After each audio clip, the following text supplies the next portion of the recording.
United States of America and to the republic for which it stands, one nation, under God, indivisible, with liberty and justice for all. Please join in all sides. Thank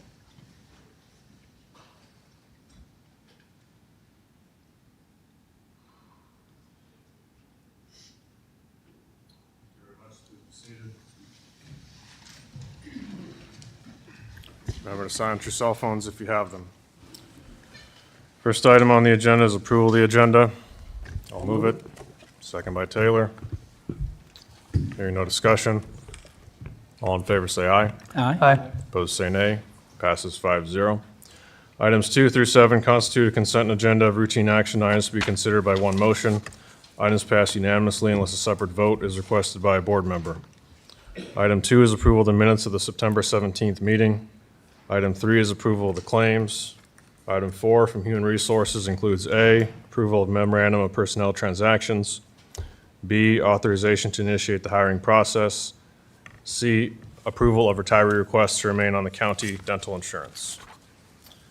And item 5 from Planning and Zoning is approval to set October 8th at 4:45 p.m., October 15th at 4:45 p.m., and October 22nd for 3 public hearings on the proposed zoning ordinance map amendment rezone of 1.14 acres located on parcel ending in 0002, section 26, T88N, R47W in Woodbury Township from agricultural preservation to the agricultural estates zoning district. Item 6 from Secondary Roads is to approve the permit to work in the right-of-way for Barbara Leamer.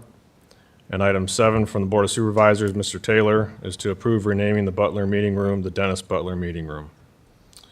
Any questions on the consent agenda? I'd move it.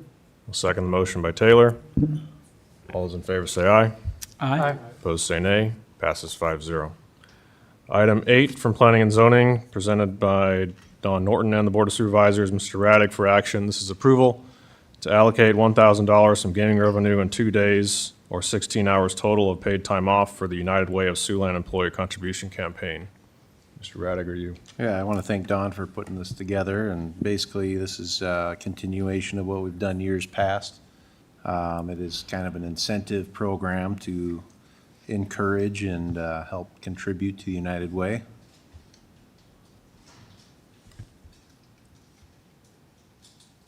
I'll move it. Mr. Raddick, second by Nelson. Any comments? This matches what we've done last year, correct? All those in favor say aye. Aye. Opposed say nay. Passes 5-0.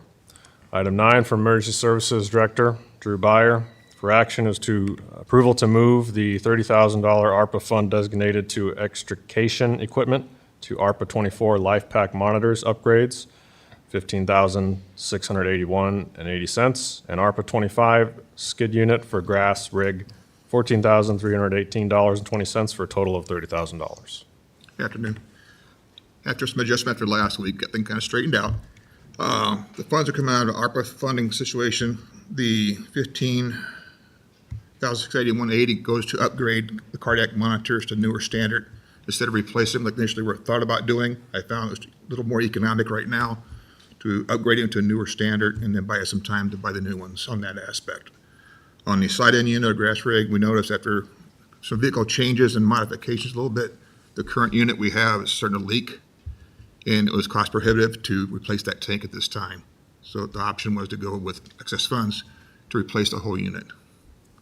And that's pretty much in a nutshell.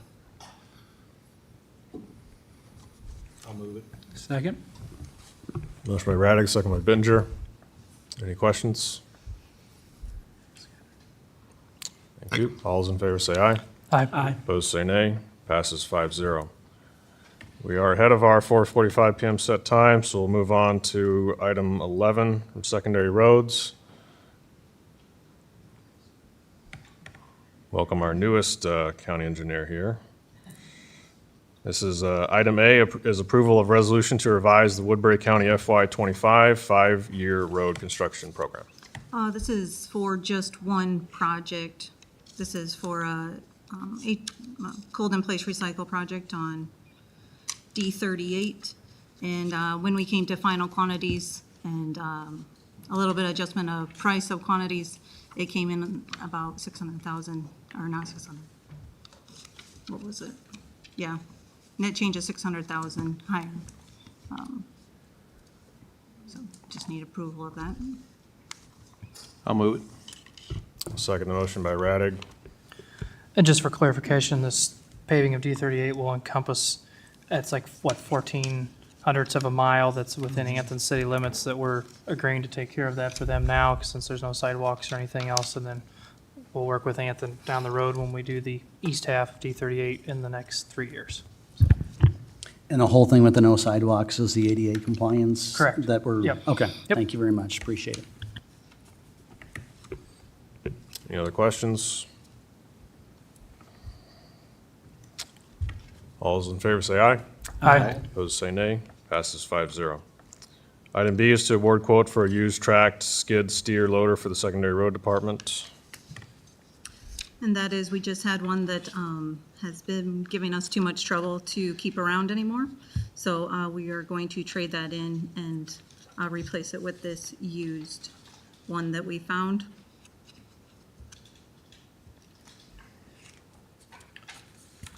Okay. Any questions? I'll move it. I'll second the motion by Taylor. All those in favor say aye. Aye. Opposed say nay. Passes 5-0. Thank you.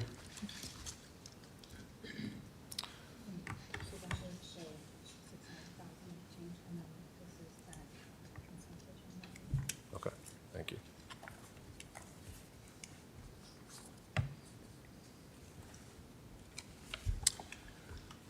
Item 12 from the County Deputy Auditor, Michelle Scaff. This is a budget review for information. We may have to come back to you if we get to 4:45.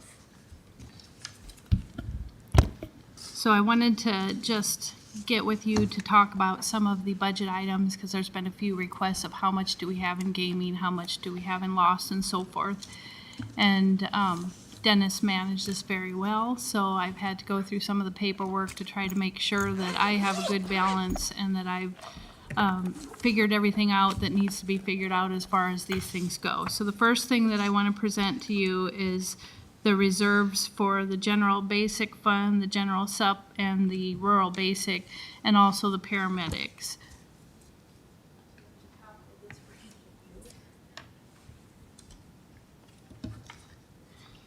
So I spoke with our external auditor and the state to try to come up with a good rationale on how to come up with the reserves. And so they had me use what's called the balance account, and what that line signifies on there is the amount of funds. That's for emphasis. Yes. The suspense is killing you, right? So the balance account represents the amount of funds that is in the current account plus any revenue that is expected to be received. So that takes into account if we would have received all of the funds that are due to the county, and if we will have paid all of the funds out as of the end of the fiscal year, June 30th. And then from that, we, reduce it by the revenues and the actual expenses to come up with the reserve. So at the end of fiscal year 24, which is July 1st of 2024, we had $11,412,216 in the general basic account, $561,004 in general supplemental, $651,758 in rural basic, and we were negative in the paramedic fund. So there'll have to be a transfer made to cover the paramedics. I think it was negative at the end of fiscal year 23 also. So from this, you say, well, we have money in the reserves, what can we do with it? You've heard a lot of talk, and you've talked a lot about percentages. And the auditor recommends that we have enough to cover our expenses until we get our incoming tax revenue, which is in September. So down at the bottom, you'll see there's a amount of how much it would take for the county to function for 90 days, for 120 days, and the auditor recommends 107 days. So for general basic, I've looked at the fiscal year 25 budget expenses, And that's your fiscal year 25 budgeted expense towards the middle here. And I'm sorry, I've got copies if anybody wants any, few of them here, and this will be on the web after next week also. So we have enough to function 111 days on general basic. General supplementals, only 25 days. So that's a little bit of a concern there. And then the rural basic, 117 days. So, also, if you look at the fiscal year 25 budgeted expenses and compare that to the actual expenses of fiscal year 24, you can see there is potential difference there in general supplemental and rural basic. And I might be missing something of some things that have been moved around in the past.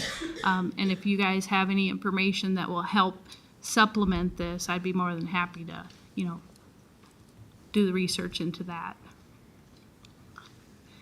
So any questions about the reserves? Mr. Taylor? Thank you, Mr. Chair. So just one thing, and I know this is the work of a budget analyst and forecasting, so I appreciate what you're doing very much. So if you look on general supplemental, for example, the revenue this past year is $13,709,000 some odd dollars. The expenses are $14,470,000 odd dollars. So we're overspending by about $700,000 what we're getting in. And so one question would be why, and then if you forecasted that, into 25 and 26, I would just be curious how and why we're upside down. Does that question make sense? Because it's not going to be a problem for this current board. It'll be a problem for a future board, right? If you're, it doesn't take a smart guy to realize if you have more expense than what you're taking in, eventually that catches up with you. So that would just be one question. Again, that's not a question for tonight, but that's just something in, 2 weeks from now, 4 weeks from now, as you, if you're willing to, among your other many duties, look at that. I think that would be helpful, to say the least. So, and then the other question I have, and I know we had a lot of discussion on this, but what is our reserve level when it comes to best auditing practices when you combine, because I know we're really low on our reserve level percentage in general, or supplemental, and we're high in general basic, but when we combine everything, so to speak, and we're trying to make the case, and this is in the board's favor, we're trying to make the case that things are more dire because of the damages that we've had through the LEC not being built and some of the contracts not being fulfilled timely. That would be something that I would look at. Where are we at? What number do we actually use to make that case? So again, doesn't have. Yeah, the answer to that one, according to our auditor, is not a straight percent. It's how many days that we can operate if we had no income and we had to pay out the expenses. So what I've looked at here is that fiscal year 25 budgeted expense.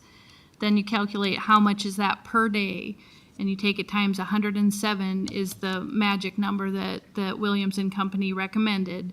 So that final line there is the magic number that you're looking for. That's how much they recommend us to have on hand. Yes, I can calculate a percent out, but it's based on how many days that we can function, not a straight percent that you could just apply at any given time. So in that respect, we're roughly $400,000, as Dennis would say, to the good Yes, in general basic if you consider 107 days. yes. Okay. And then you could tell us, it says it right here, what we would need to be 107 days in general basic, and that's quite a bit more than what we have in general supplemental. Yes. Okay.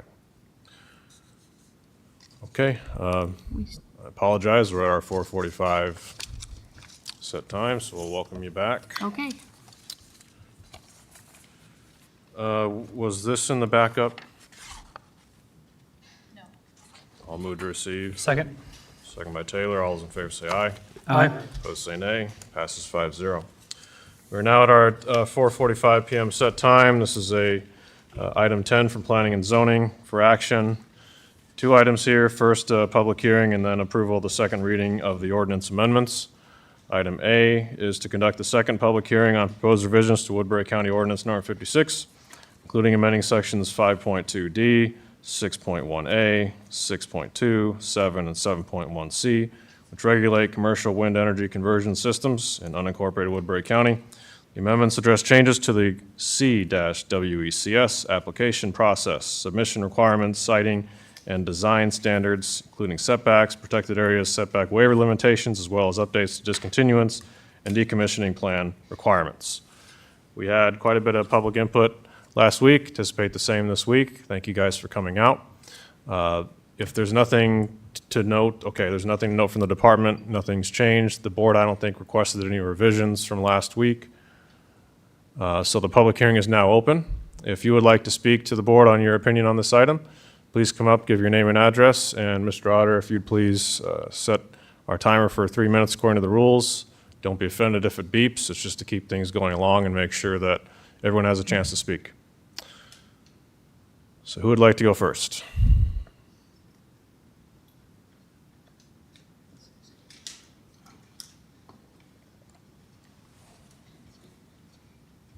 Thank you.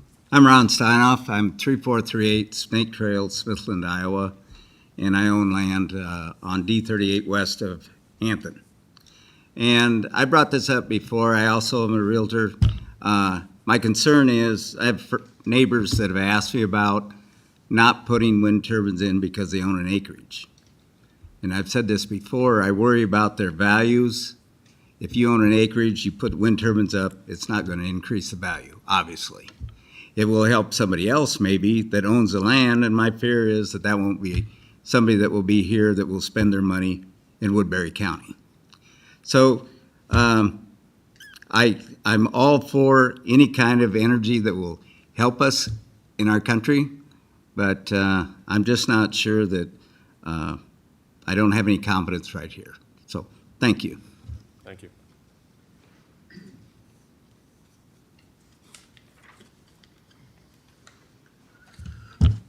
Hello, I'm David Cooper, 1212 Franklin Avenue, Moleville.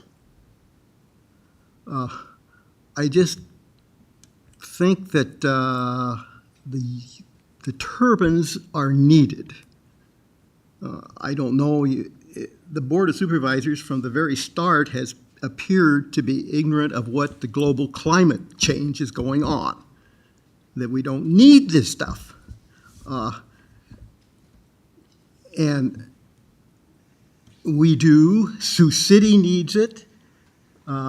We have to get away from carbon fuels generating electricity.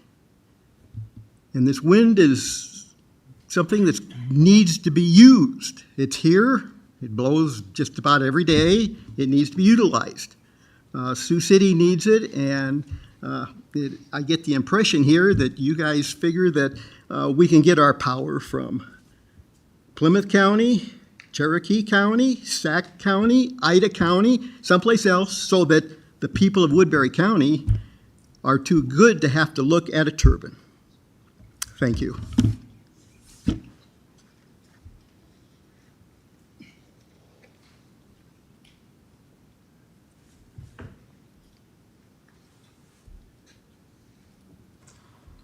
I'm Chuck Holker, 307 Brookside. I live in Kingsley.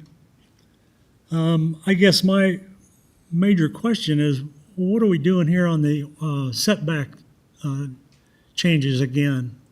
We started out when we signed up 2.5 years ago for a turbine. The setback was 1/4 mile, and last year we went through the hearings and all this and moved it out to 1/2 mile. And now you're looking at going to 3/4 mile is what my understanding is, and I don't quite understand where's this going to end. If I was a business or somebody looking at planning to build in Woodbury County, I'd sure consider finding out how involved the commissioners are, because it seems like they keep changing the rules. I don't know why we're trying to change the rules on this now. I guess that's about all I have to say.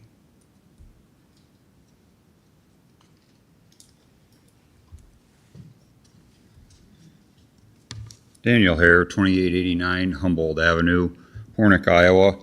I guess in response to what this gentleman just said, I'll point out that he said he lives in Kingsley. So going back to what Mr. Philippi shared with us last week, over 80% of these people that signed up in this county, they live out of state, out of county, or in town. Well, there's a double whammy for you right there. In town, out of county. Sir, it is my turn to talk. Sit down, please. My son lives there. I've got every right in the world to be here at this meeting. Thank you. Mr. Chairperson, I remind the rules that the speaker will address the chair. Thank you. Yeah, so as I was reminding you guys, out of county, in town. As far as the comment goes that was just given to you guys about why are we constantly changing the rules, well, I would say you guys are acting on the information that we asked Mid-American over 2 years ago. Mr. Supervisor Taylor here asked Mr. Jablonski 2 years ago for the manufacturer's safety data sheets. Did you guys give those to him? No, you didn't. So here we are. We finally got our hands on the manufacturer's safety data sheets, and now we're acting upon those dangerous setbacks and putting those in place to protect us out here. So thank you guys for doing that. So that answers that question, why we're changing the rules. So I appreciate that. The former manager of this project, William Doherty, said that we need full community support in order for a project to happen in this county. Full community support. Well, Mid-American represents about 130 people that have signed up. Well, big whoopee, 80% of those people don't live here. Collectively, I've collected over 1,000 signatures, against this project, changing setbacks, protecting our rural vitality and our health and safety out here in rural Woodbury County. Mid-American will go back and they'll talk about we shouldn't change these rules because they have an excellent safety record. Well, there again, I'd like to argue with that based on what I shared with you guys last week. But just because they have an excellent safety record, does that mean they can build an electric substation right next to a children's playground? Mid-American's kind of been a dishonest company. They become a four-letter word in this community as far as I'm concerned. I'm a Mid-American customer and I can't stand writing them a check every month for the electricity that I use. I got a question for Mr. Mid-American over here. Ida County has had the 5th highest property tax raise in the state, and they're covered with Mid-American wind turbines. So why is that? Also, if you drive through Ida County, there's at least 100 wind turbines that have their blades feathered. They're not running.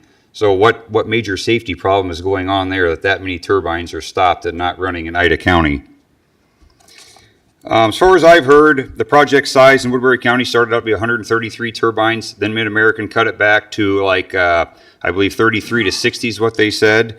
And now they say they projected they need 48,000 acres. How come we keep changing the size of the scope of this project? What are they hiding? And in closing, with them not providing the manufacturer's safety data sheet when it was asked 2 years ago, I wonder if that wouldn't constitute some kind of breach of contract. Maybe our county attorney would look into that potentially. But thank you guys for listening. I know you all have spent a lot of time on this issue listening to us, and I appreciate it. So I would ask that we waive the third hearing on this. Thank you.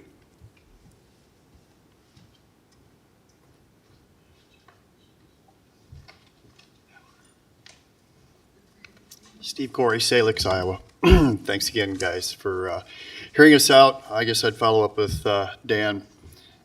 After last week learning about the credibility issue with the lack of transparency when it comes to the safety data sheets, thank you, Supervisor Taylor, for staying on that. It's incredibly important. We learned a lot from that, and I did.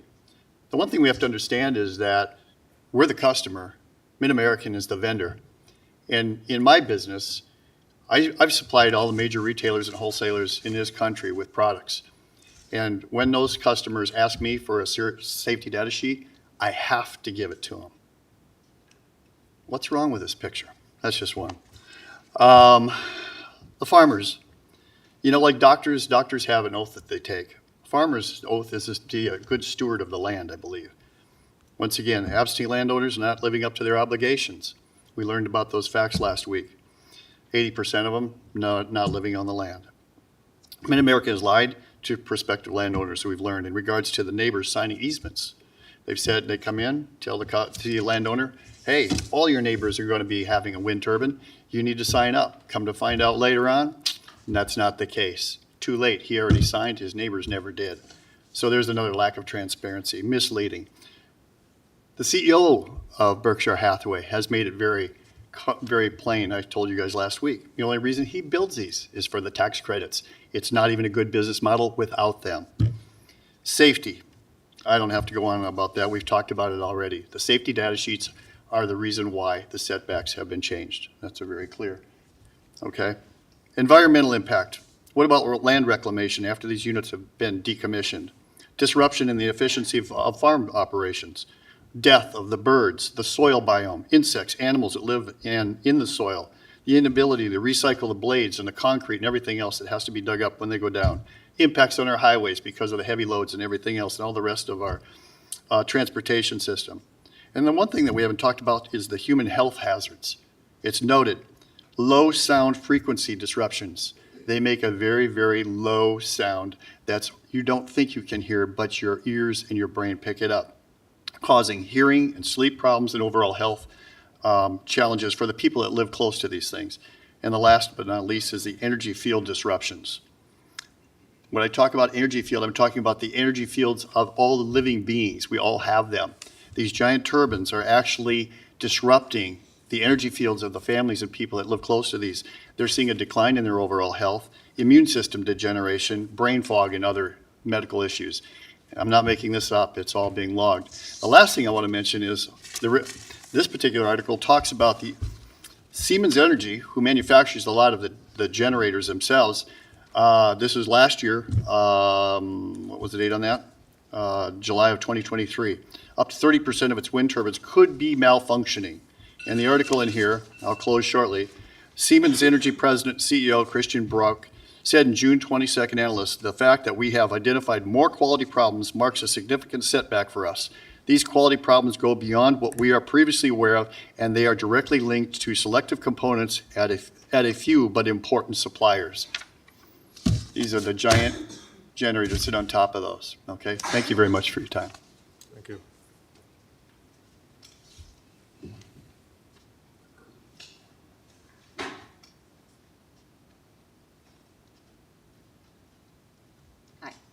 Jana Martins, I live at 2678 110th Street. I commend you for addressing the setbacks on this. And it seems like as a rural resident, we're up against this, we're up against the CO2 pipeline. It's just endless. And I live on my farm. I do believe that a lot of people are not living on those farms. I don't want to look at them. I don't want to wake up in the morning. I don't want to see those red lights. I don't think we benefit from the electricity. I'm not sure what percentage of the electricity stays here, but I don't think it's very much. Nothing makes me more sick about, I think Iowa's beautiful. Drive on Highway 20. I just think it's pollution to have to look at them. But I understand that as a landowner, you do have that right, but yet I should have a right also because I actually live on my farm. Thank you. Thank you.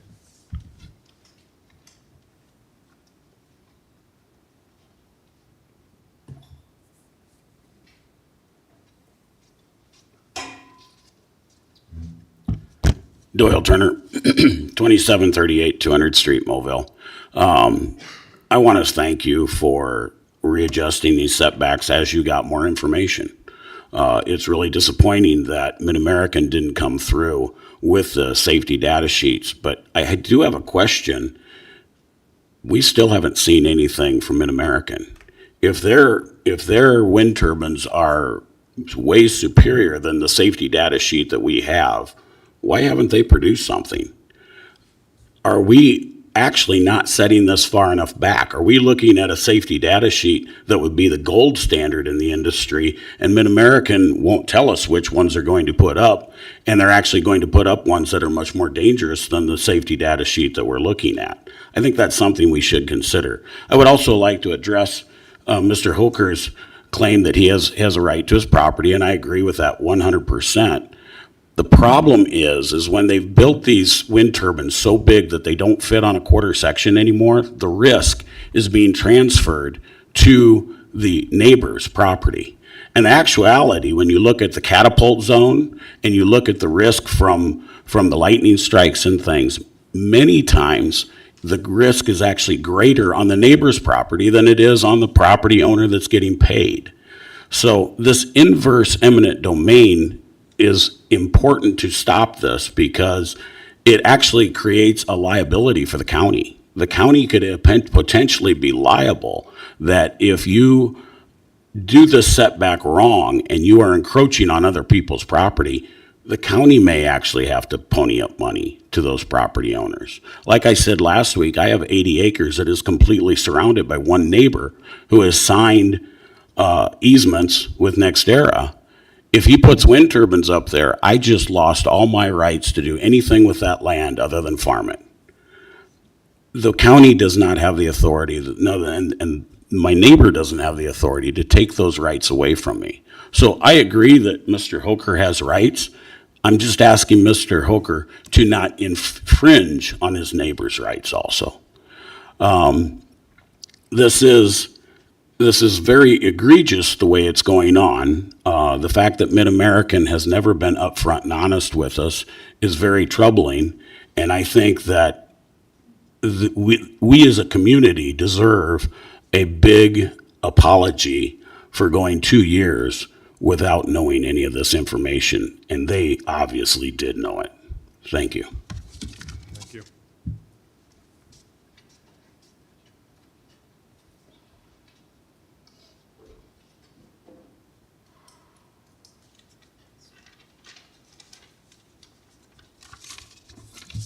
Jacob Joliet, 4299 Northwest Urbandale Drive, Urbandale, Iowa, here on behalf of Mid-American. Mid-American takes safety seriously. It's part of our culture, and it has been for decades. In fact, in the 20 years that Mid-American has operated wind turbines in Iowa, we have a perfect safety record with our wind turbines and the public. Plus, with more than 6,000 turbines across the state, we aren't aware of any injuries to the public or major property damage from wind turbine operations statewide. This safety record didn't happen on accident. The turbines have been cited a safe distance for decade, less than what is currently being proposed, and there are many safety features designed into the wind turbines. We also have emergency response plans for all of our generating facilities, just like Neal Energy Center right here in Woodbury County. Our operations manager at our wind projects work with local emergency responders to be prepared prepared in the very rare case that there is an emergency. Our emergency response plans are often filled and drilled with the counties, again, just like we currently do with our electric generation right here in Woodbury County.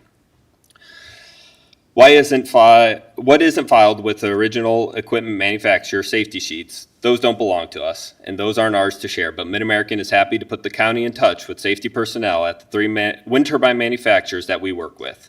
We don't have any Nordex turbines, but we have reached out to the manufacturers that we use for our storm plan information and could not identify any similar safety procedures as the Nordex one. In fact, one turbine manufacturer has safe places for personnel inside the turbine during a lightning storm. Whether you're hunting in a tree stand, roofing a house, playing baseball game, or working on wind turbines or farm equipment, it's not surprising to see lightning nearby and you should take shelter. Avoiding high places. I also urge you to reach out to neighboring county officials to discuss any safety concerns or other operational concerns. I also would like to note that some of the landowners who have signed up their land for the Siouxland project have submitted comments to the boards or will be submitting comments to the boards, and some of them have land in other counties that currently have operating wind turbines on them. We encourage you to use all these resources that I've mentioned to research and consider operational facts about wind turbines in your ordinance decisions. Thank you. You have a question, Mr. I Taylor? do. If you don't mind, and I don't mean to interrupt the public hearing, but I just wanted to ask a couple clarifying questions, if that's okay. Go for it. So last week, I asked you about the material safety data sheets, and I asked you about the setbacks. Yes. And what I'm hearing is that Mid-American's response is that those will not be made publicly available. Is that correct? they're not ours to publicly share, but Okay. more than willing to. Thank you very much. put you in And then my contact. follow-on question is, Mid-American is unwilling to give from those material safety data sheets what a potential throw distance of ice or shed parts of metal, things that could potentially injure family, livestock, property. Mid-American is unwilling to share a number, is that correct? Like I said last week, I It's solely- correct. You could just solely say track yes. the ordinances in county hearings. I'm not an engineer, so I don't know the number personally. Right, so yes or no question? I would say that we would be willing to share that number. Okay, when? That, like I said, that's not up to me, or nor do I know the information. I get it. I think the answer is no. We're not willing to. And the reason I say that is, and I mean this respectfully, so this isn't, I know you're doing your job, and I respect that. I really do. We asked you last week, and you said, well, I've just been working on this for a few years. You said, well, we've been working on this for several years. You had a week's time. It's a simple number. I would like, and I talked to Supervisor Nelson, very simply come up and say, this is ridiculous, 3280. Material safety data sheets say it's only 2,000 feet that somebody could be injured. So why are you guys going to 3,280? We've looked at other counties, and they're increased, and they're higher than this. And so it's a tough sell. We want to go on the data. We don't want to make it more restrictive. But if you can't give us a number, we've got to go by other incidents that we've seen. And as I mentioned last week, in the military, you put in margin in order to increase safety. You don't go right up until. But without a number, it's really hard. So I hope you convey that message back and appreciate your willingness to come back up. Thank you. Public hearing is still open. If for anyone else who would like, Larry Philippi, Anthony, Iowa, 2127 Cassuth Avenue. You know, it's amazing how much more smart we become over time. And if you remember, when Mid-American first approached Woodbury County, it was during the COVID game. Everything was quiet. Everything was shut down. They must really have a smart marketing department. It was a perfect opportunity to get in quietly, go out and start rustling the bushes a little bit, seeing what kind of customers they had. It wasn't by sheer chance that we found this out.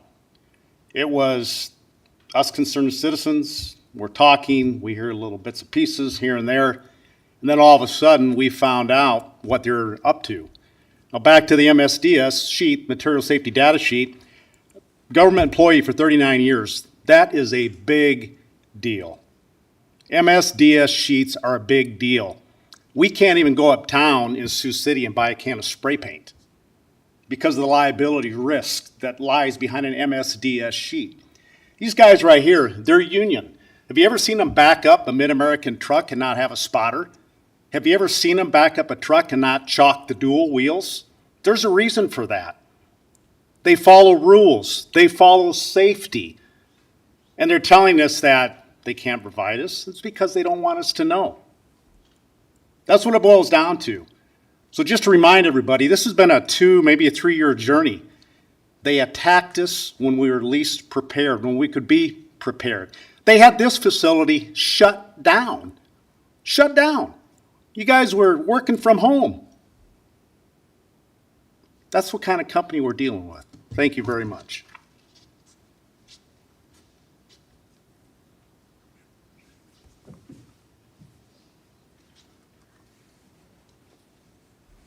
anyone else to speak?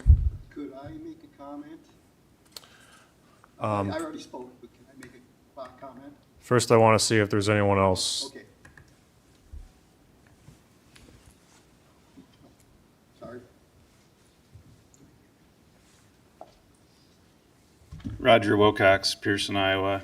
One thing that the setbacks don't consider is that people will be working almost directly underneath the blade. If the blade's sticking out and you're farming, you'll be underneath it.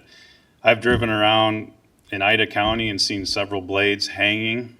I'm not sure what they do when that happens, when the blade actually is broken and hanging, or people allow it to be around that or not, but I think that the setback is assuming that you never drive by one and you stay in your house when you get home. And there's a lot of people in the rural community that are out in their fields doing work, other things, and will be much, much closer than what the setbacks are.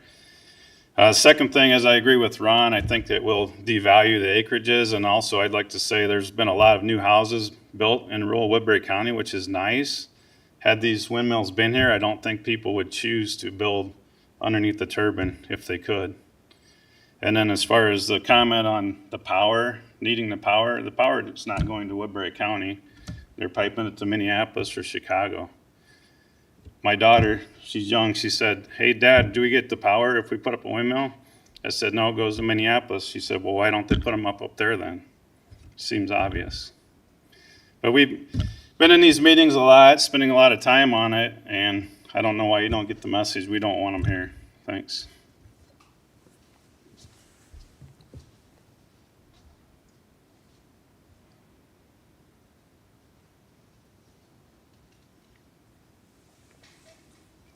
I'm Robin Shiro. I don't really have some skin in the game as far as I no longer live in Woodbury County. I used to and work in Woodbury County. But I am an environmental engineer. And I would like to state that in the time that I've heard the comments here, that maybe this could be easily solved if you performed an environmental assessment or a risk assessment. And I'm sure they've already probably completed one for other facilities, that they could provide you with that document. It should be completed for this type of project. As a licensed engineer, I recommend that maybe you look into that. Thank you. Thank you for all that you do. I used to be a county commissioner. Thank you. Mr. Chairman, do we need to read this email that we received today from Stephen and Corey to read into the record? They'd like it to be read because they cannot come to the meetings? Or what's the procedure? If you would like to do so, you'd be welcome to, but let's see, make sure there's no one else in the audience first.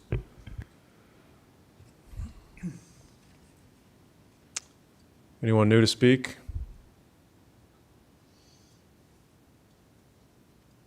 Is the board okay making one exception for this gentleman if you have something very brief to say?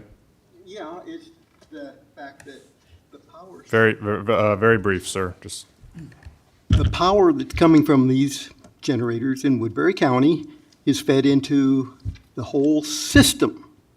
It's going to be hauled all down to their place here in, I don't know, it's Port Neal or wherever it is at. And then it's going to go out in all directions. The power going up to Minneapolis is there. We put up all with the coal smoke for how many years for power that was going to Minneapolis. And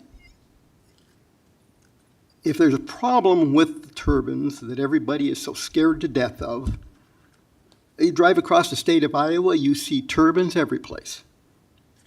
And I haven't heard of people being killed or injured or whatnot. This is, I'm done. That's. okay. Thank you, Mr. Vidinger. Go ahead. Sure. This is from Steve and Lynn Corey at 203 Vista Court, Sioux City, Iowa. They said, "We are residents and farmland owners in Woodbury County. It has come to our attention that you will be considering changes to the ordinance that will result in extending the wind farm project for the county. Ending.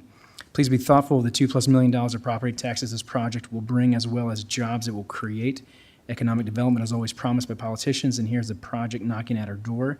The wind farm will be built, if not in our county or state, then somewhere else. We are unable to attend this meeting, so please make our comments part of the public record. Thank you for serving and considering our input." Mr. and Mrs. Corey. Yep. Thank you. Thank you. Hearing no other public comment, Mr. Taylor. I would just move to receive it into the record, if we haven't done so already. Do we need to, okay, move to receive, or I'll second the motion by Taylor to receive. All those in favor say aye. Aye. Opposed say nay. Passes 5-0. I will move to close the public hearing. Second. Second by Taylor. All those in favor say aye. Aye. Opposed say nay. Passes 5-0. We're now on item B, which is approval of the second reading of the ordinance amendments. Board members will make comment here. I will just start off by saying everything I have to say on this I said last week, so I won't belabor it. I remain in support of the amendment. As for waiving the third hearing, I don't think we can do that because it wasn't published. So, who wants to go next? I guess I'll say I do, I sympathize with those that, had a property rights issue as a project, but at the same time, last time we heard and discussed on this, I said we should follow what the data sheets show. And at that time, the longest one that was written was 3.5 times tower height, so that's where I was not willing to go beyond that. But if this data sheet shows the kilometer distance, that's why we see it at this distance today.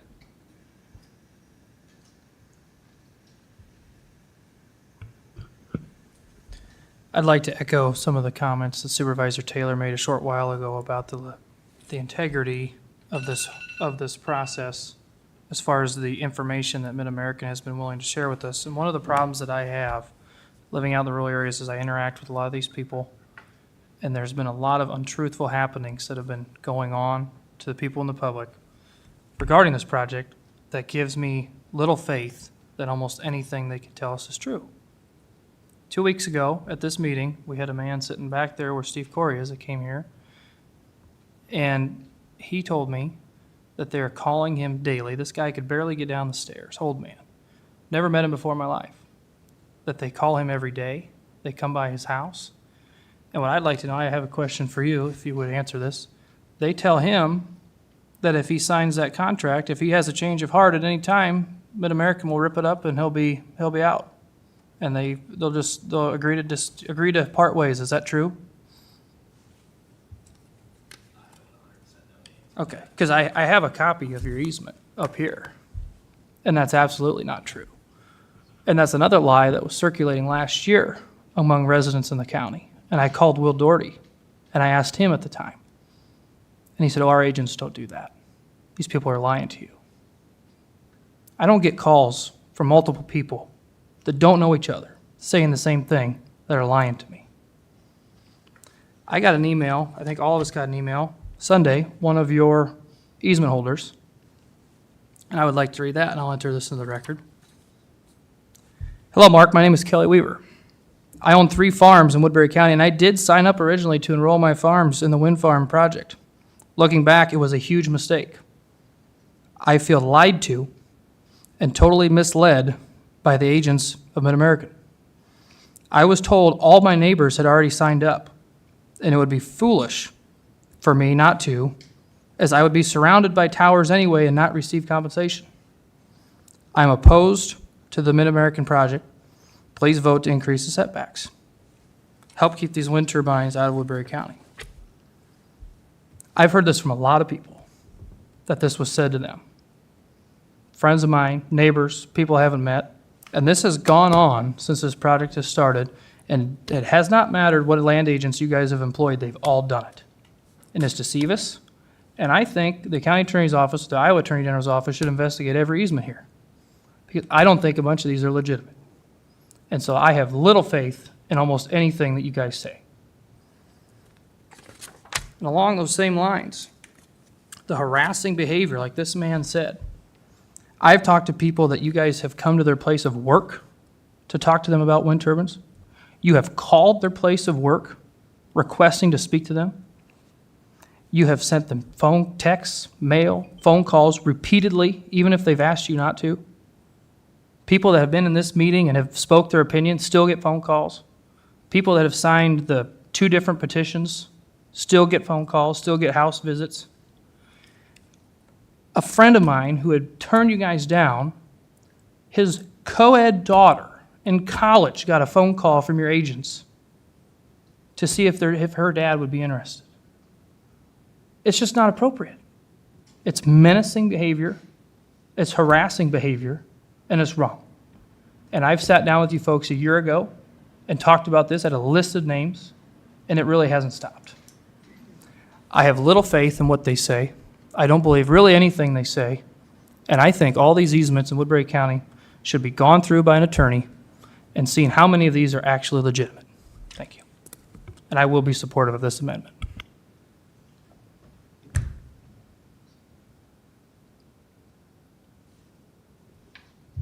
I have nothing to add from last week, so I'm supportive of the amendment. I have nothing more to add than what I said before, and I'll be supportive of the amendment.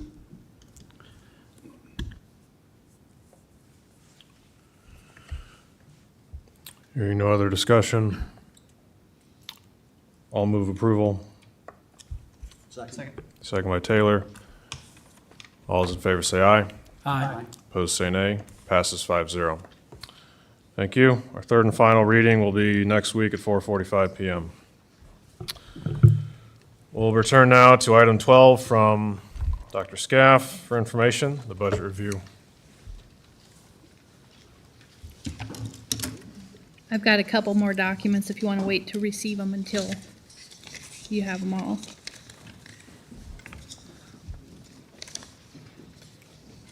That's fine, we can let some of these people clear Okay, out. so at the bottom of that sheet, the first sheet, I actually put the opioid balance.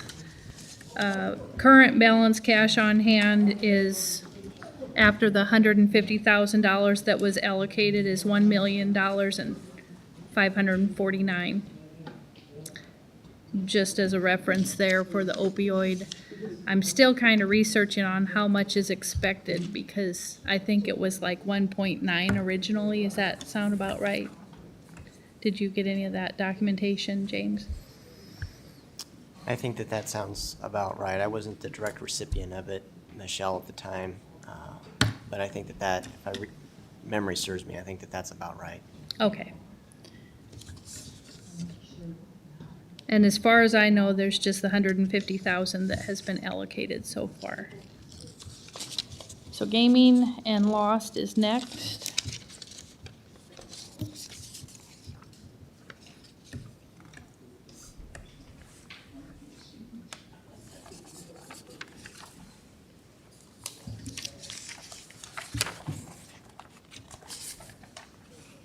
So you've seen this sheet before. I believe this was from Dennis's documents, and I just created it for the fiscal year 25 amounts and researched what has been allocated and not spent. So you've got a few items that were budgeted, which is standard, the Meals on Wheels, certs, and then down below is allocations that were approved at prior board meetings. Most recently, is United Way I don't have on there, which will reduce this amount by 1,000. So the projects that are pending for fiscal year 24 is the county auditor's conference room, which has not started due to the LEC, and there just hasn't been enough resources available to get that done yet. Township has not been paid for a township website, which has not been completed.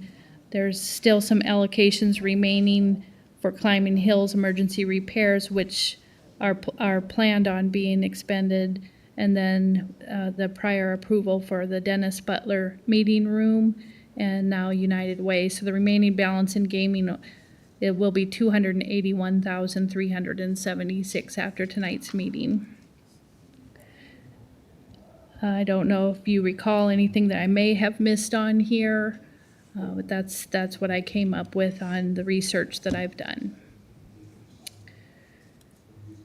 And then we have lost, and basically everything there is budgeted with the exception of the items, the last two items on that list. Those were paid. So there is still a little bit left of the I-29 grant application, which there is a contract, so there is some remaining expenses that will come from that. So the remaining balance and lost available will be $257,528. So that can be updated on a monthly basis based on what we receive in those two funds. Questions, concerns, comments on that? Okay, and the last one I have for you is the ARPA project.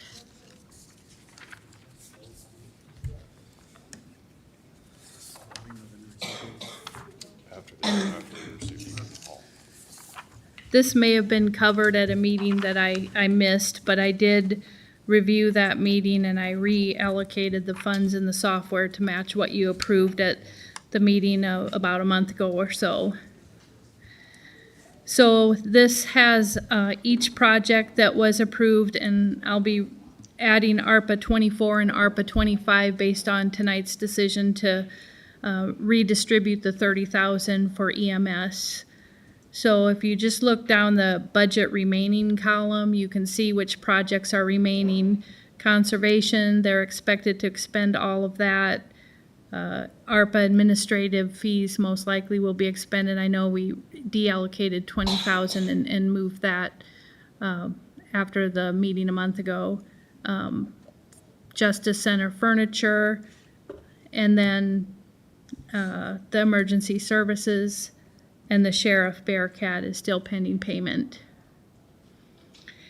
So with that said, the total that has not been allocated is in that first budget column for $4,392. So there is a little bit that you could still allocate if you wanted to in the ARPA.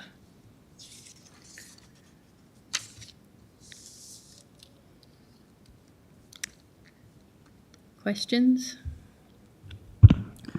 Thank you for all your work on this and trying to fill in for Dennis as best you can, and really appreciate that. Trying to keep us all in the straight and narrow. So thank you, Michelle. Thank you, Michelle. All right, thank you. I move to receive.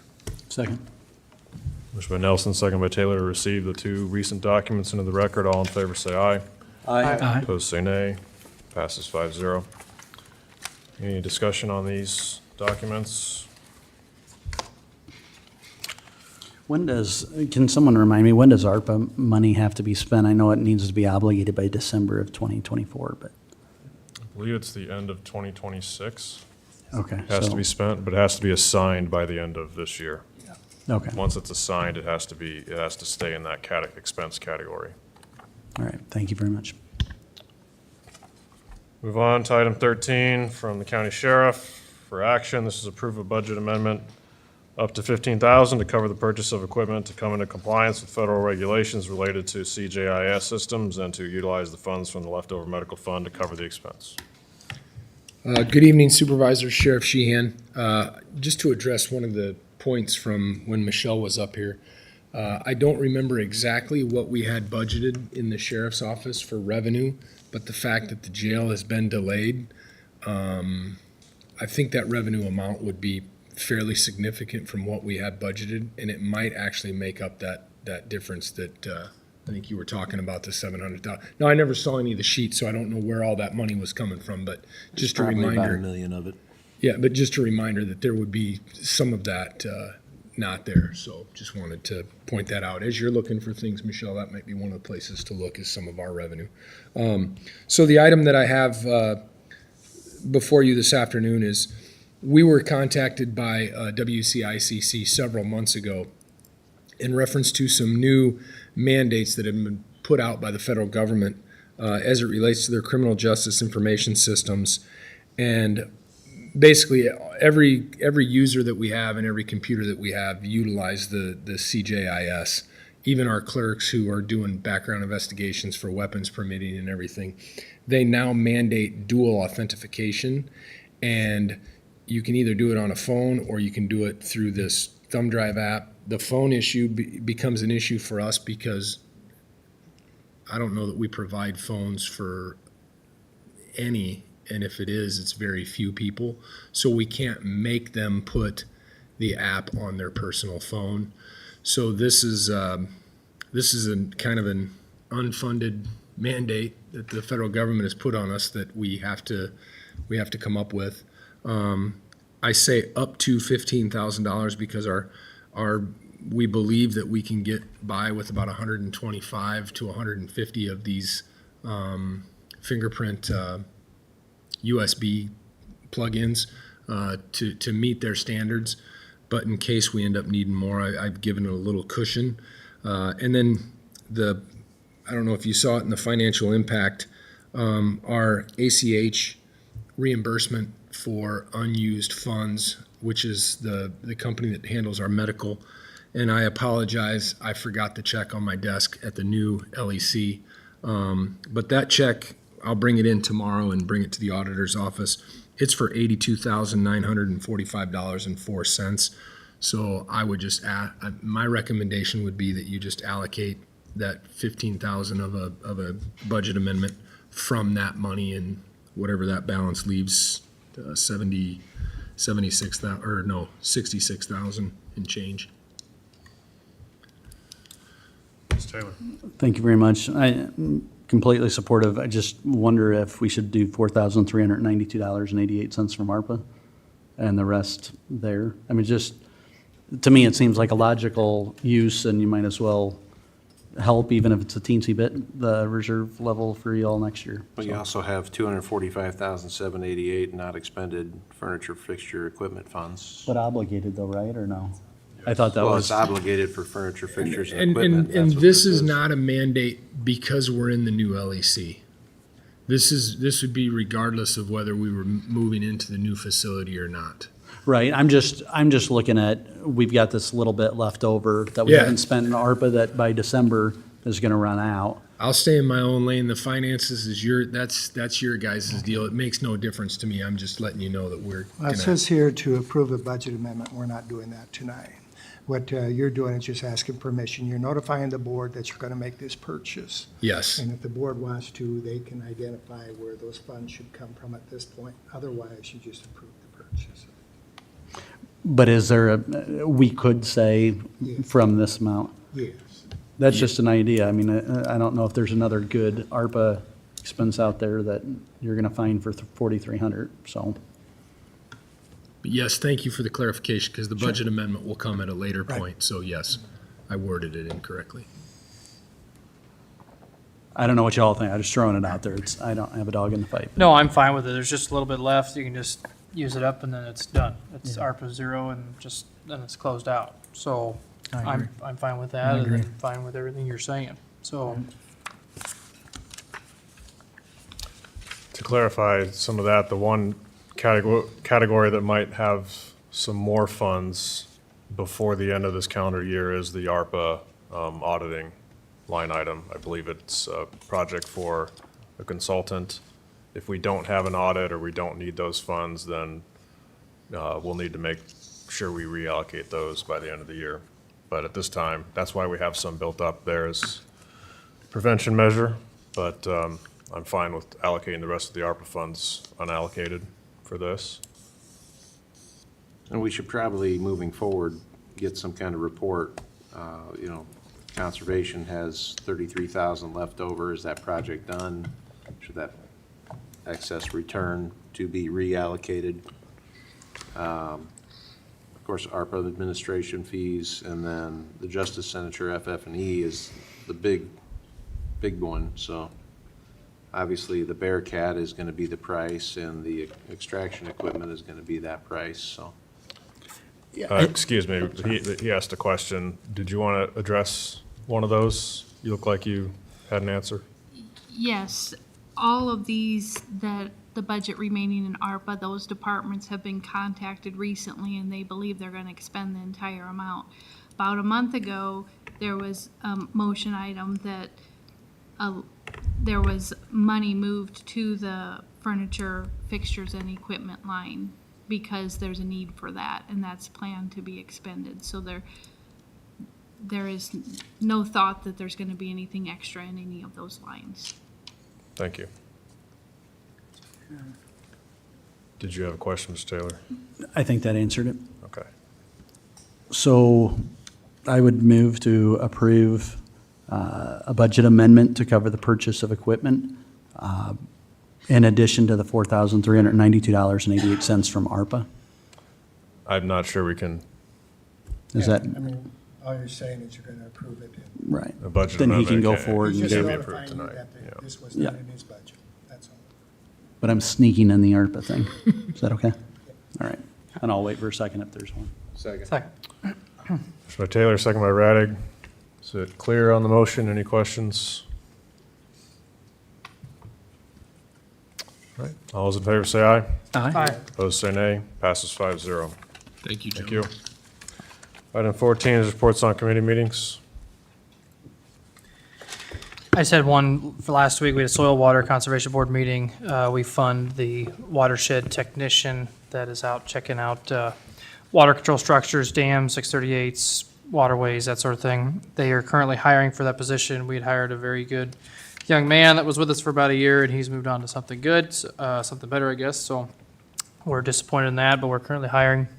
Another thing that they're going to roll out that they're currently hiring for, and I'm excited about the program. I was hoping that some of the farmer types would have stuck around who've heard this, but right now across the country, there's something called the CRP, Conservation Reserve Program, where the government, the federal government, basically pays landowners to take land out of production and put it into like native prairie or pasture or whatever. But then there's very strict rules that go with that. You can't graze livestock on it. You can't hay it except for an emergency, disaster declaration such as a bad drought, stuff like that.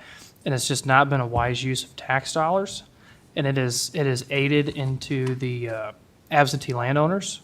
And that's why in southern Iowa, a lot of those counties are struggling, is because a lot of that ground is tied up in CRP. They're getting payments from the federal government, and then those folks go live somewhere else. And so what the state of Iowa is doing, and I'm very appreciative of this, is they're saying there's got to be a better way that we can foster conservation while not using the land for nothing. And so they're working on what's called the Iowa Working Lands Project, where they are going to have subsidies to take land out of crop production and put it into, say, native pasture that will provide opportunities for farmers to graze cattle, sheep, goats, whatever the case may be. And it's a big deal for young farmers because the overwhelming majority of young farmers getting into agriculture start with livestock. So it's a great thing where, and anytime you have livestock, a livestock dense area, you have good economic conditions. Look at Sioux County. They're bucking the national trend as far as counties are concerned. It's because they have livestock and they have family farms. So we're kind of the guinea pig out here. This has been going on for 1 year, and it was so popular that they're actually going to hire someone specifically for Woodbury County. And I just think it's a really great thing, and there's going to be a lot of this stuff coming out here in the next year for people to enroll in this program. And I'll try to bring information. You can just stop and check at the NRCS office or USDA office in Sergeant Bluff. But I just love that we're reining in the spending of government, and we're turning it into something that will actually be a betterment for the community and not just paying land to be idle that benefits nobody. So if you know someone that is, has a great livestock background and would like to, apply for that type of job, working with producers in conservation, call down to that office and apply.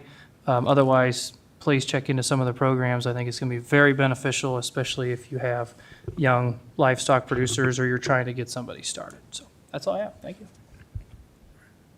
All that I have is just zoning and planning last night. Basic conditional use permits were approved. Dan quoted a new term. He had your new term. Remind me again, Dan. I just went blank on it. Zoning fatigue.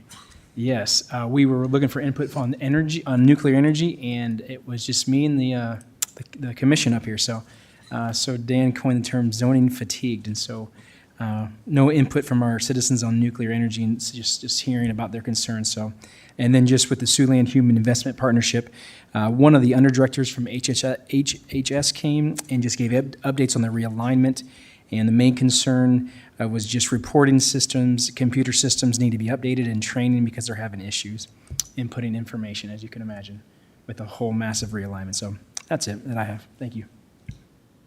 Thank you very much, Mr. Chair. I don't have a committee report, but I was wondering if we could get an update from our supervisors, Nelson, Radig, on their efforts in working with the MOU in terms of, I know you've had quite a bit of discussions, so just wanted an update if you guys are able.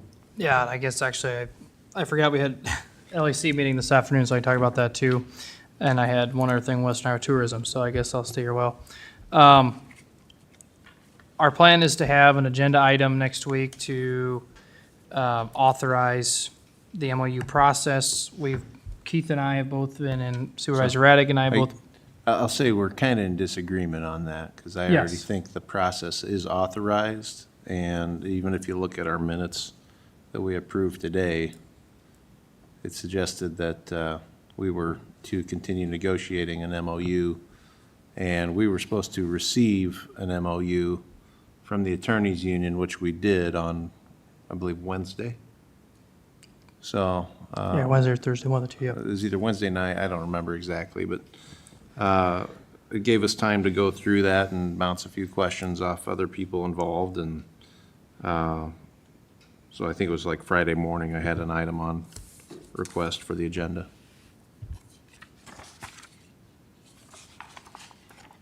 But not to say that your advice is incorrect, but I just feel that the process is already authorized by the board. And I put that in the backup in the material saying that too. So the process is already authorized. Just because the MOU was rejected by the attorneys union doesn't mean that the MOU process is done. It means that the existing language in that MOU was done. So the minutes here say that Mark Nelson and Keith Ryder were designated to work with the county attorney's union to negotiate a memorandum of understanding to address staffing issues in the county attorney's office. So I guess, James, have you seen this? Would that lead you to believe that we've already done that last week? No, I did not see that in the backup.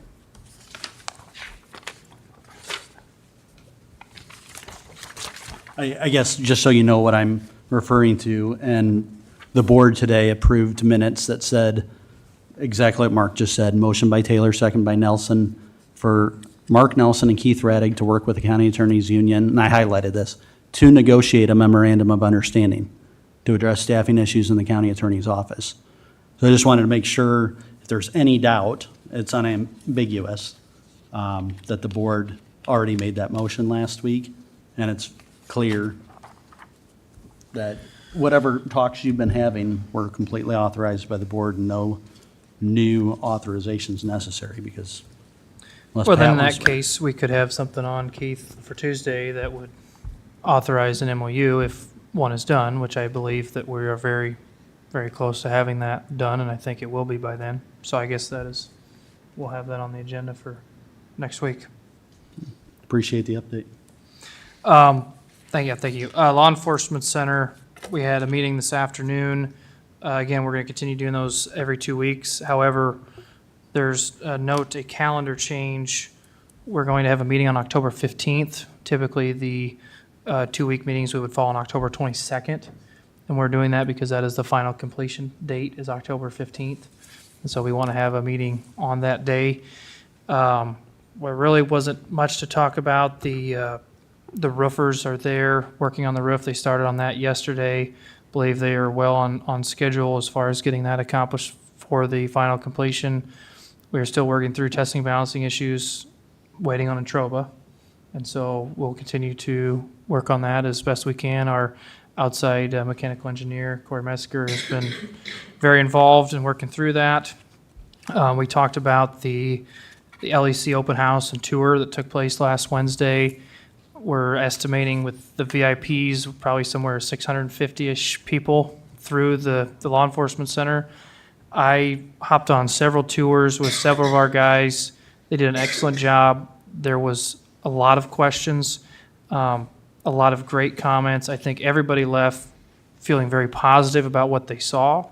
I was actually at a meeting the next morning. I was invited out by a club here in Sioux City, and one of their members had been on the tour, and Chad Sheehan was their tour guide and had nothing but praises. And he said, he flat out said he had his doubts going into the building. I think he made a joke. He goes, I wonder if the roof was going to fall in on me or something like that. Just made a joke, and he was very impressed with what he saw. And so I'm glad that we had that opportunity to do that. I would encourage the sheriff's office to have a tour of the old LEC when our inmates are out of there, so people can see what the sheriff's office and our judges and our staff have been subject to being in there, because I think people would come out and see that, especially ones that have just been through the new one. But anyway, it was a great day. It was a solid stream of people all afternoon. So that was a very positive thing, and so appreciative for those guys, leading those tours. Because how many of you, I know Shane Albrick was doing one, but then Chad, Wingert, Garrett, was there 6, 7 of you at a time? So I believe there were about 7 or 8 of us giving tours throughout the day. and it was pretty much nonstop. I was going to wait till citizen concerns, but if you guys are so inclined to let me speak to it, I will. It was a day that I wasn't expecting to be so well attended. I didn't know exactly what to expect. I figured maybe 100, 200 people might come through the doors, but it was well over that. And then, we had the little VIP welcoming and opening in the beginning. And then the first tour that I gave, as I was starting the tour and starting to talk, I caught myself saying something about the VIPs that we gave the tour to this morning. And then I stopped myself and I said, well, hold on a second. Technically, you all are the VIPs. And I don't want it to be lost on how important the taxpayers of Woodbury County are in getting this project done. And they are the VIPs because they're the ones footing the bill. And so everybody that I interacted with was very impressed. There were a few people there that I recognized who were, very questioning and maybe even a little bit naysaying during the process. And they were very impressed and spoke very highly of the finished product and what we have there. So I think that speaks highly of the board. I said it during the opening. If it weren't for the board making some very difficult decisions that were unpopular throughout the process, it certainly could have been mothballed at any point during the process. And so I like to give credit when credit's due, and you guys made some tough decisions along the way, and it shouldn't be lost. And but again, the focus really is on the taxpayers, because without them, none of it's possible. So I just want to say thank you. Our staff is nervously optimistic moving into this place because it is huge, and I think that was the one thing everybody that came through talked about. It looks big from the outside when you drive by. It's bigger on the inside. You can't imagine how big it really is on the inside, even from looking at it from the outside. So just want to say thank you to the taxpayers, thank you to the board, thank you to the LEC Authority and the City Council again, but we're excited, and the sooner we can get everything moved in there, the better it will be for all of us. And we will take your advice. We'll try to figure out how we're going to do it, but I think it would be very beneficial to open up the old jail. It's the old jail, because the old jail is above us a couple floors. The old jail, but you get what I'm saying. But we'll try to do that. Yeah. Yeah, I'll second what Chad. There were people that I had seen or had contacted me about the project in my short time on there that were very impressed with what they saw. When we'd come out and we'd finish a group, and the guys did a great job of taking their time, answering questions. It was not a rush job. Every tour was slightly different because it depended on how many questions they had, but they were great with the people. And just if one group took a little longer because they had more questions, that's fine. But every time they'd come back and get back in that main entranceway, done with the group, there was another group ready to go. And it was that way all afternoon. A lot of those guys never even had a break. I mean, it was end with one tour and start back up again. And it was that way all afternoon. So again, thanks for coordinating that, because it was a big day. I'm sure you were all tired and you could hardly talk. So, so anyway, that was all good. And then Western Iowa tourism. So I don't talk about this much, but when I was, Matthew assigned me onto that, or maybe I volunteered for that. I don't remember which one it was, but they talked about how they hadn't heard much out of Woodbury County, and I've put some gals in contact with them that are doing some stuff here in the county. And one of those events was this past weekend. You had Made and Found in Anthon, which is a pop-up market. It used to just be one day. I think this is the 5th annual. They started doing a 2-day deal this year. They completely take over the whole city park in Anthon, and now they've expanded into the new event, or the remodeled Anthon Event Center. And I was there Friday and Saturday, and unbelievable. I mean, you had cars that were almost parked clear to Main Street, which, mind you, this park is on the east side of town. So, I mean, they're almost parking on the other side of town and walking clear across town to get there. There were license plates from Nebraska, South Dakota, Kansas, Minnesota, out-of-county plates like you wouldn't believe, and it was people spending money. And a lot of those vendors were all people, small businesses from right here in Woodbury County. So, absolutely hats off to those people that put that on. For the city of Anthon, that just made their year, that 2 days. and it was all volunteers that put that thing together. And so just absolute hats off to them. And the Rural Route Ramble is going to be coming up again in December, and some of those gals are also involved and Spotlight Anthem is part of that. And so I'm just really proud of the work that they did this weekend and was happy to be a part. I saw your wife was there. She was having fun with the girls. Hopefully they didn't spend too much of your money, but, but anyway, it was just a great event. So thank you. Any other reports on committee meetings? I had Community Action Agency as well, but you guys get the minutes and not too majorly eventful. Okay. Item 15 is citizen concerns. Are there any citizen concerns?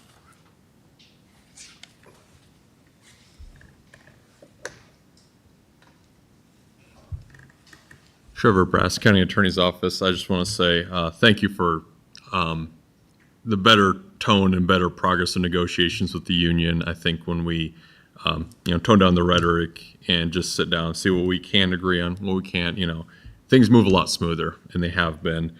And I just want to say my appreciation to Nelson and Radig for your leadership, and Taylor, and for just working with us. Again, we're always agreeing, and there's things we've conceded, to the county, but we're reasonable people. We're not unreasonable people. We're adults. We can be adults, and I just want to say my appreciation on behalf as a union member for that. So, thank you, gentlemen. Any other citizen concerns? Item 16, any board concerns? Mr. Taylor. Thank you, Mr. Chair. So I just want to kind of come full circle and make sure that we're all on the same page, so to speak. So heard from Supervisors Nelson and Radig that ongoing discussions and negotiations have been had. And the item last week that I think the auditor captured in the minutes that we all agreed on today, the 5-0 vote on the minutes, that's completely authorized. So if there's something that's ready for the agenda, I just wanted to bring up and make sure that we had assurance that would be placed on the agenda if it's ready to go. So that's a question for you, Mr. Chair.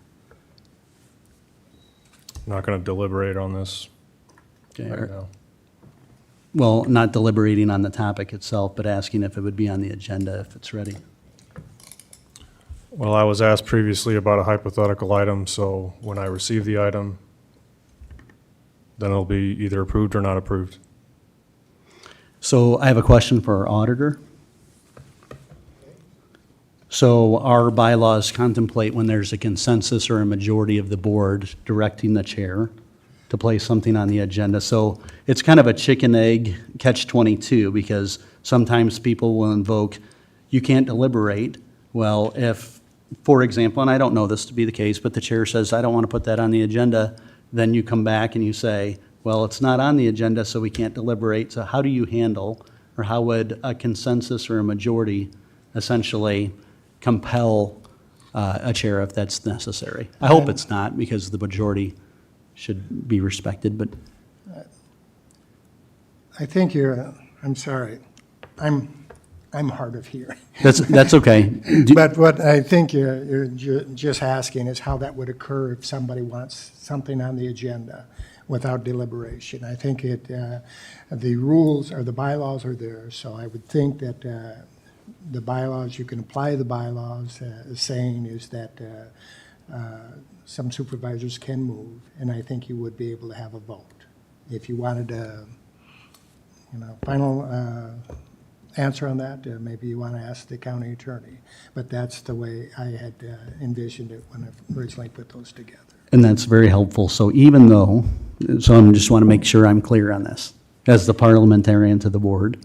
Right. So even though it's not on the agenda, a majority of the board could, in a meeting, direct the chair in a subsequent meeting to put an item on I believe that's correct. without having it on the agenda prior. Because otherwise you'd spin in this And dystopian circle. the chairman and I have had a discussion about this before too, and we both realize that there's a weakness in the way the bylaws were written, for clarity. But they do contemplate a consensus of the majority without it being on the agenda, directing the chair to do something, correct? Yes. Okay. Is that something that can be had tonight, or would you recommend? I would just ask if there is a consensus. I believe that there is, but that's a question, I guess, for Supervisors Well, Nelson. I literally just asked that question, so is there a consensus for that? Well, it should be on the agenda next week, is my opinion.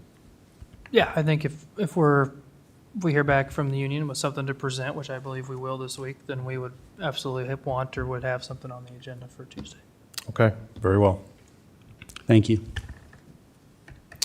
Are there any other board concerns? We are adjourned.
We got another week of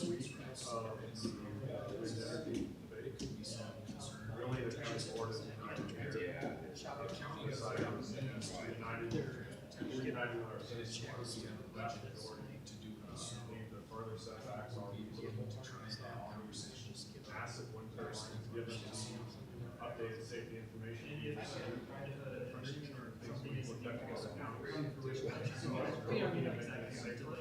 And also suspecting the fact that wind turbines may be something you can allow on your own land. But by virtue of doing that, you give it out to neighbors from building on their own land. So the balance there is to have enough land in space that it doesn't impact the neighbors. Oh, you answered the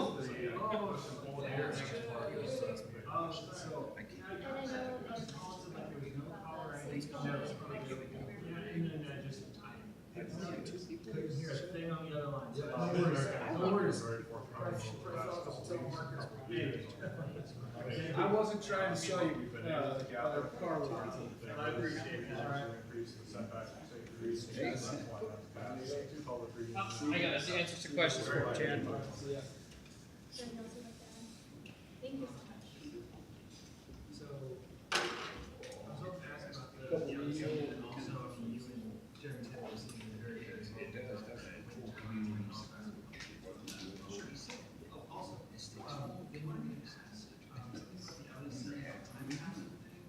apparently our station was asked like anytime I think.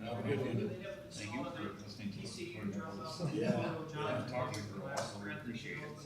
We're like bad pennies, we just keep coming back. Don't worry. We appreciate it. You guys put a lot into it. We appreciate that. Yeah, and you actually listen to your constituents, so. Pretty much any time until. At least I feel that way. I mean, 2 years ago when we came in here and were freaking out about this, I didn't know where we'd be. Well, even when they don't agree with me, I feel like they listen. Yeah. I've never felt like I wasn't heard. Yep. Now, I've been in other counties where that's not the case. You feel railroad, don't you? Yeah.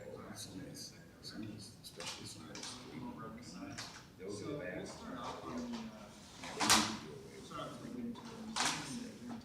Because they can't, they can't talk to each other.